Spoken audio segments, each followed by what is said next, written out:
السلام علیکم ورحمۃ اللہ وبرکاتہ۔ نصرانی طبیب کا اسلام۔ ہارون رشید کا خصوصی ڈاکٹر ایک نصرانی طبیب تھا جو بہت ہی عقل مند اور خوبصورت آدمی تھا، اور بادشاہ اس کے کمال سیرت اور جمال صورت پر دل سے فریفتہ تھا۔ ایک دن ہارون رشید نے اسے کہا کہ کاش تم مسلمان ہو جاتے تو میں تم کو اپنے دربار کا سب سے بڑا اعزاز عطا کر دیتا۔ طبیب نے جواب دیا کہ اے امیر المومنین، آپ کے قرآن کی ایک آیت مجھے اسلام قبول کرنے سے منع کرتی ہے، ورنہ میں ضرور مسلمان ہو جاتا۔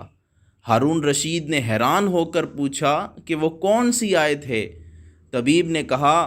وَكَلِمَتُهُ أَلْقَاهَا إِلَىٰ مَرْيَمَ وَرُوحٌ مِّنْهُ، یعنی حضرت عیسیٰ علیہ السلام اللہ کا کلمہ ہیں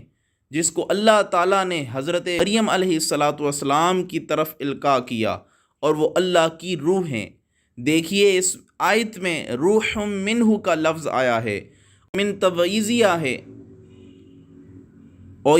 اور یہ من تبعیضیہ کے لیے ہے، جس کا حاصل یہ ہوا کہ حضرت عیسیٰ علیہ السلام خدا کا جز اور اس کا ایک ٹکڑا ہیں۔ طبیب کی یہ تقریر سن کر ہارون الرشید کو بڑا رنج و صدمہ ہوا۔ اس نے اپنے دربار کے تمام علماء کو طلب کیا تاکہ طبیب کے اس شبہ کا ازالہ کریں، مگر درباری علماء اس شبہ کا جواب دینے سے قاصر رہے، اور ہارون الرشید رنج و قلق سے بے قرار ہو گیا۔ اتنے میں پتہ چلا کہ مفسر علی بن المرزوی حج سے واپس ہوتے ہوئے بغداد میں ٹھہرے ہوئے ہیں۔ ہارون الرشید نے فوراً ہی انہیں بھی دربار میں بلایا، اور انہوں نے جب یہ سوال سنا تو وہ بھی چکرا گئے اور فوراً جواب نہ دے سکے، مگر انہوں نے فرمایا کہ اے امیر المومنین، اللہ تعالیٰ خوب جانتا ہے کہ یہ خبیث نصرانی آپ کے دربار میں مجھ سے یہ سوال کرے گا، لہٰذا میرا ایمان ہے کہ ضرور اس نے اپنی کتاب میں اس کا شبے کا جواب ضرور عطا فرمایا ہوگا، جو اس وقت میرے خیال میں نہیں آ رہا، مگر میں انشاءاللہ تعالیٰ جب تک اس کا جواب قرآن سے نہ دے دوں، خدا کی قسم میرے لیے کچھ بھی کھانا حرام ہوگا۔ یہ کہہ کر وہ ایک اندھیری کوٹھری میں داخل ہو گئے، دروازہ بند کر کے قرآن مجید کی تلاوت کرنے لگے، یہاں تک کہ سورہ جاثیہ کی یہ آیت جب تلاوت کی سخر لکم ما فی السماوات وما فی الارض جمیعا منہ زبان پر آئی تو مارے خوشی کے اچھل پڑے، فوراً دروازہ کھول کر باہر نکلے اور دربار میں جا کر ہارون الرشید کے سامنے نصرانی طبیب کو یہ آیت پڑھ کر سنائی اور فرمایا کہ دیکھ لے، یہاں بھی روح منہ کی طرح جمیعا منہ آیا ہے، تو اگر اس میں من کو تبعیضیہ کے لیے مانا جائے تو یہ لازم آئے گا کہ زمین و آسمان بھی خدا کے جزو ہیں، خدا کے ٹکڑے قرار پائیں گے، لہٰذا تم خوب سمجھ لو کہ یہاں روح منہ من تبعیضیہ نہیں ہے بلکہ یہ من تشریفیہ ہے، اور حضرت عیسیٰ علیہ السلام ہرگز خدا کے جزو نہیں ہیں بلکہ وہ زمین و آسمان کی طرح خدا کی مخلوق ہیں۔ علی بن حسین المرزوی کی یہ نورانی تقریر سن کر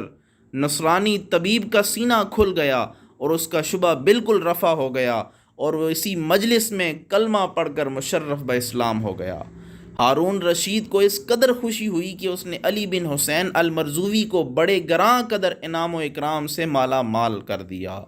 علی بن حسین المرزوی نے اپنے وطن پہنچ کر نہایت عرق ریزی اور محنت کے ساتھ اسی موضوع پر النظائر فی القرآن ایک ایسی کتاب تصنیف کر دی کہ تمام روئے زمین پر اس کی مثال نہیں۔ اس کتاب میں اس فاضل جلیل نے مخالفین اسلام کی طرف سے اس قسم کے پیش ہونے والے تمام شبہات و اعتراضات کا کلا کما کر دیا،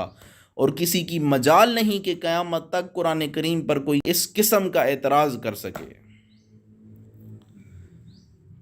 اس واقعہ سے ہمیں یہی سبق ملتا ہے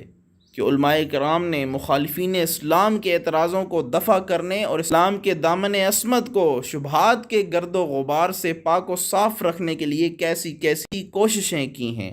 اور اپنی زبان اور قلم کی تلواروں سے کیسے کیسے مجاہدانہ کارنامے انجام دیے ہیں۔ حق و باطل کے اس معرکہ میں فتح مبین حاصل کی ہے۔ کاش زمانہ حال کے علماء اس سے سبق حاصل کرتے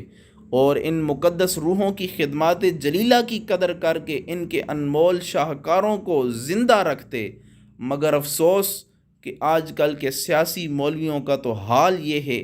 خود بدلتے نہیں قرآن کو بدل دیتے ہیں،